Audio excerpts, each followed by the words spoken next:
This is the inside of the Swift Bolero 630 PR. If I firstly move to the main control panel, I can turn the 12 volts on just here. On initial startup, it will give you an internal temperature of the motorhome. This little lightning strike just here is just indicating that we're currently connected to mains electricity, and then it's just displaying the time and the date. If I now come to this side, we have at the top here water pump on and off. We need the water pump on so we can get water out of the taps, flush the toilet and fill the boiler if it has been drained down. Beneath that we then have awning light on and off. We then have entrance light on and off. And then we have the main isolator for all of the other onboard lights, and then they can all be individually turned on and off on their own switches. This one here allows the vehicle battery to be charged whilst you're hooked up to the main supply. This tick here gives information, so how much water is in the fresh tank, how much water is in the waste tank, condition of leisure battery and the condition of the vehicle battery,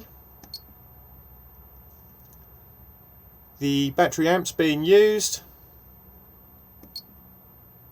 and then back to the beginning again. If I now hold the tick in, we will then go into the control panel settings menu. So this one here allows us to change the time and the date. Just literally hit enter. As you can see, it begins to flash, and then just use your arrows to alter it.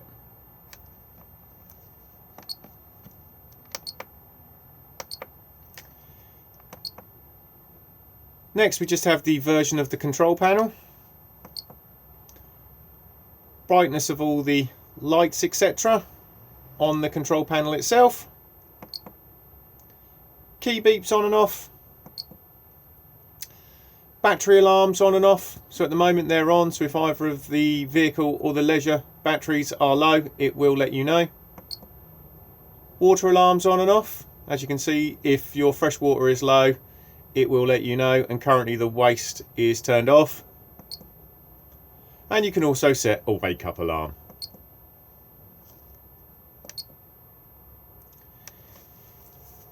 If I now move to the Truma controls for the heating and the hot water system, you'll see that we have two dials, and if I start with this one on this side, this picks the power source that you want to be using to do heating and hot water. So at the top here you'll see we have two wavy lines, and wavy lines represent mains electricity. So if I was to use this one, I would now be running the system on main supply using 2 kilowatts. I can drop the power consumption to 1 kilowatt. This is very handy if you're on a low amp site to try and avoid tripping. If you have no main supply at all, you can run on gas.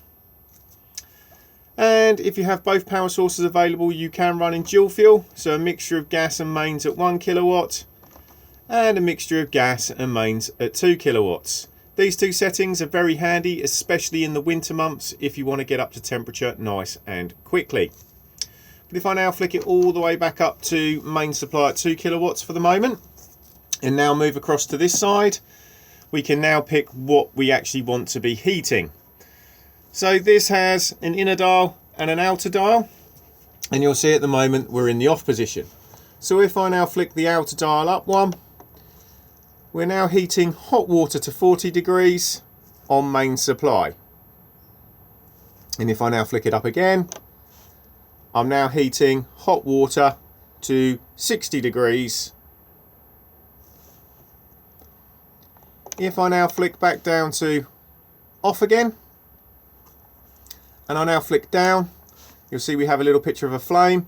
Do not get confused that this represents gas. On this side it represents the blown air heating system.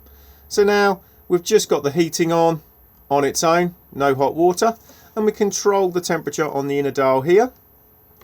And then if I want both heating and hot water, we flick it all the way to the bottom. The water is already at temperature. To indicate that it is not at temperature yet, you would get an amber light appear in this window here, and then once it's to temperature it will disappear. We have an amber light this side just indicating that everything is running fine on main supply. If you are using gas, as you can see, it will go out, and if it fails to light on gas, you will get a red light appear to let you know.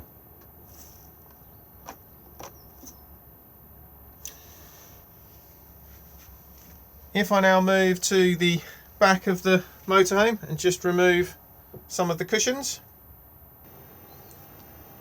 and I now lift up, you can see we have some storage beneath here. We also have some of the gas isolation taps for the motorhome. They are colour coded and then match on the sticker. I always say they are more for maintenance than anything else. If you do smell gas in the motorhome, it's always more advisable to just go to the gas bottle and isolate that. Water pump just here, and then we have the Truma boiler just here. To drain the boiler down for winterization,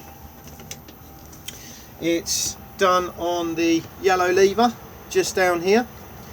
Before draining the boiler, make sure that you have turned the water pump off, and then all you need to do is just flip up like so, and it will then drain all the water out of the boiler underneath the motorhome at this point here. If you are fully winterizing the van, I always suggest that you do also go around and open up all the taps as well. This will help any airlocks in the system be released and make it drain down far more efficiently. When it comes to refilling the boiler, flap back over again, close all the taps, fill up the fresh water tank, turn the water pump on, and then the water pump will begin to refill the boiler.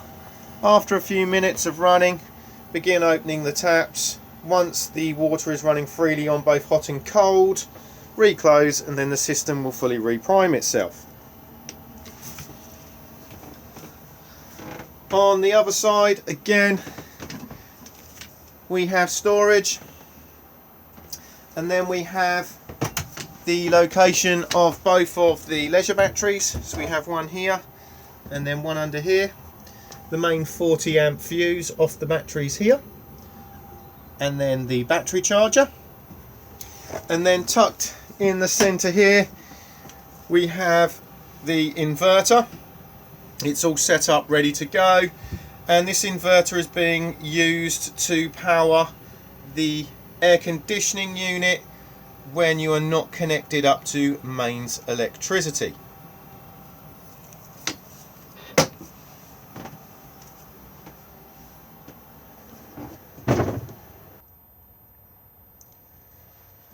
Just down here we have the isolator for the air conditioning unit, and then if you're not connected to main supply, we then have the on-off button here for the inverter. So this needs to be turned on if you are going to use the air conditioning unit when not connected to mains electricity.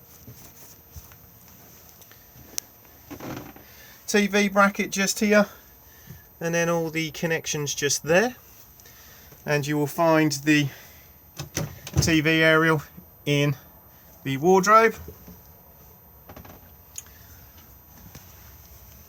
So here we have the digital amplifier for the television aerial itself, on and off just here. Always make sure that it's on before trying to tune the TV in. And then this switch here just controls the level of boost. You have a low boost and a normal boost. Just literally leave it on normal. And then we have the aerial itself. Undo the collar to raise the mast up, and then get the mast in the position you require, and then lock it into place. Never over tighten these collars, as you do run the risk of splitting them. At the moment the aerial is in the horizontal position. It can be flipped to vertical for additional tuning if required, and all you need to do is just turn the tail. But always make sure that you are back to horizontal for travel, and that the aerial is down. Also in here we have the solar panel regulator. You do not need to do anything with it. It will just smart charge the batteries as it's required, and it will let you know what it's up to. So at the moment you'll see it's both flashing just here, indicating that the batteries are full. We then have the freestanding table just here, and then tucked at the very bottom you will see that we have the consumer unit. So we have the main strip switches just here. So we've got the individual MCBs, the main RCD and test button just here. So if anything is not working on main supply, just check to see if you've tripped at this point here. If you haven't, it's more than likely you've tripped at the site end. And then tucked down here we have the isolator for the battery charger.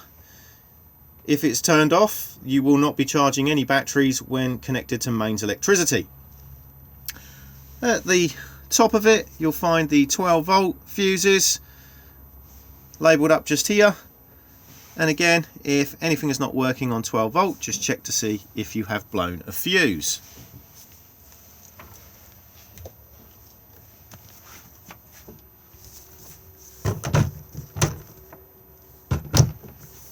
The air conditioning unit is controlled using this little remote control just here, on and off, just on this button. And then if I just open this part up just here,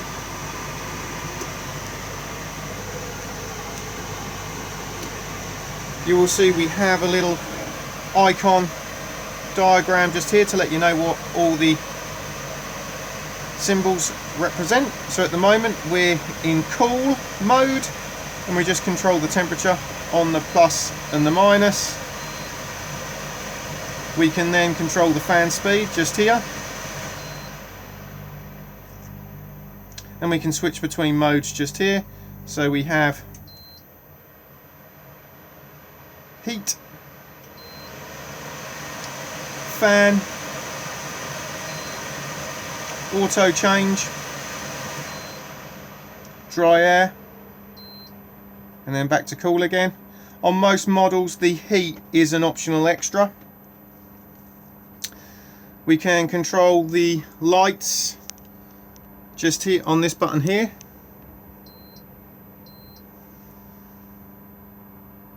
And then we have night mode, so it will keep it quieter if you're wanting the air conditioning on whilst you sleep. And then you can also set timers as well.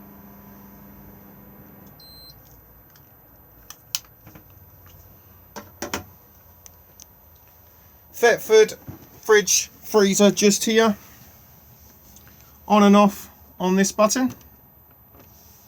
This is an automatic model, so as long as you are on automatic it will find the best power source it can for you. So as we're currently connected to mains electricity, it's put us onto mains with a little picture of the 2-pin plug. If I was now to run outside and pull the mains lead out, it would then automatically attempt to fire itself up onto gas. And as soon as we start the engine of the motorhome, it will then automatically go over to 12 volt maintain to keep the fridge cold whilst on the move. We can take it out of auto just by pressing this button here. So I can manually put it onto gas, I can manually put it onto mains, and I can manually put it onto 12 volt maintain. We're going to get an error code at the moment because the engine is not running. But automatic is the easiest option to have it on. Temperature control just here.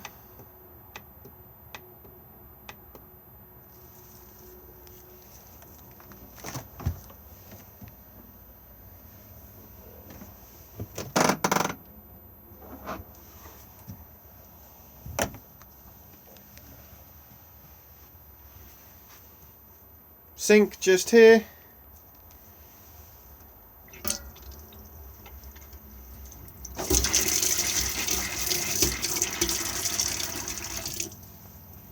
And then we have the microwave just here. This will work when connected to the mains electricity. We have timer select just here.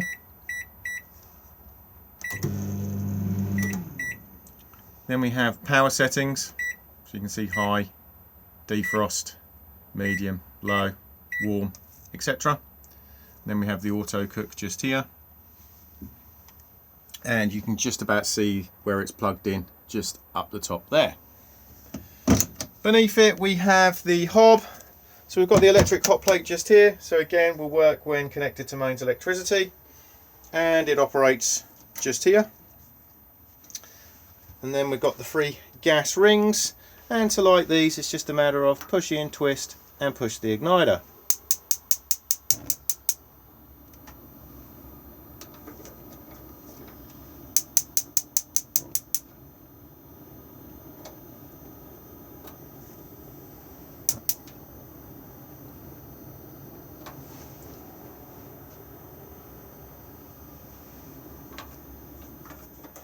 Beneath that we have the grill.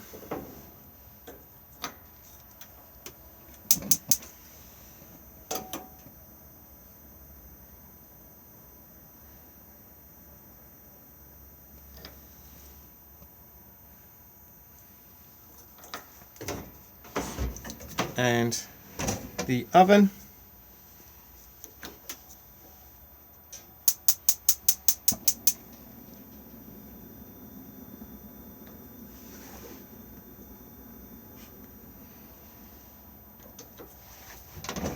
Beneath the oven you will find storage.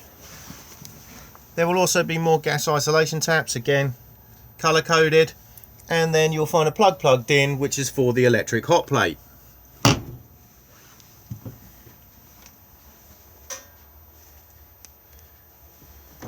Washroom just here. So we have the shower cubicle. Do make sure that the shower screen is secure for travel. We then have the basin and the Thetford toilet. So the bowl does swivel, open to the cassette on the grey lever just here, and then push to flush on the blue button just here. And level indicator just here, so this will illuminate to let you know when the cassette needs emptying. Close the cassette back up again. If this has been left open and you try to remove the cassette from the outside, it will not come out. So if you do feel resistance, just make sure that nobody has left it open. To drain the fresh water tank down, you do need to roll up the carpet just here and remove this section. You can now see the top of the fresh water tank. All you need to do is just unscrew the cap, and then there is a bung in the bottom .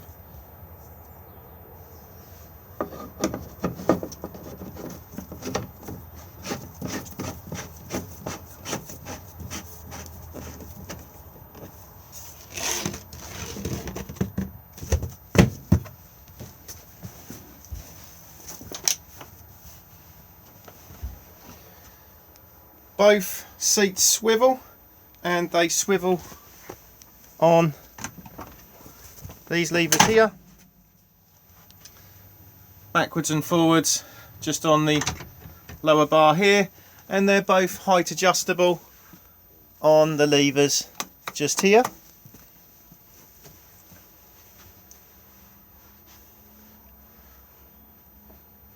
To make the double bed, it's just a matter of lifting up, sliding out,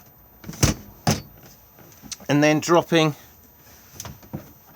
the legs for support, and exactly the same with this one, and then just popping the cushions into place.